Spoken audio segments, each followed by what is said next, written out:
Corneille, le centurion romain et l'évangile de Christ. Saviez-vous que Corneille, ce riche centurion romain mentionné dans les Actes des Apôtres, n'était pas juif de naissance? Il était païen, mais à force d'observer les pratiques et la foi des Juifs, il a commencé à prier Dieu sincèrement et donner aux pauvres.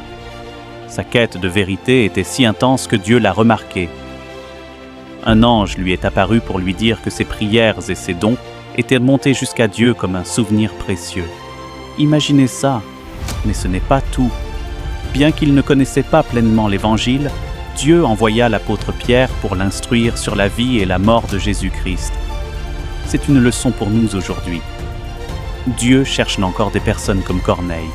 Il appelle les riches et influents à faire partie de son œuvre, mais beaucoup sont piégés par les liens du monde.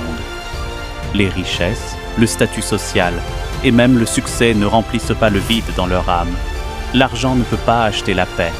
Ce qu'ils recherchent vraiment, c'est cette certitude divine, cette espérance éternelle que seul Dieu peut offrir. Paul nous rappelle dans 1 Timothée 6, 17 à 19 de ne pas placer notre confiance dans les richesses incertaines, mais plutôt en Dieu, qui nous donne tout avec abondance. Alors, que devons-nous faire? Nous devons leur tendre la main, leur montrer qu'ils ont une mission plus grande que la simple accumulation de trésors terrestres. Par leurs actions, ils peuvent amasser des trésors dans le ciel, où ni la rouille ni les voleurs ne peuvent toucher. Corneille a ouvert son cœur à l'Évangile, et aujourd'hui, beaucoup d'autres attendent aussi cette lumière. Soyons des messagers de cette vérité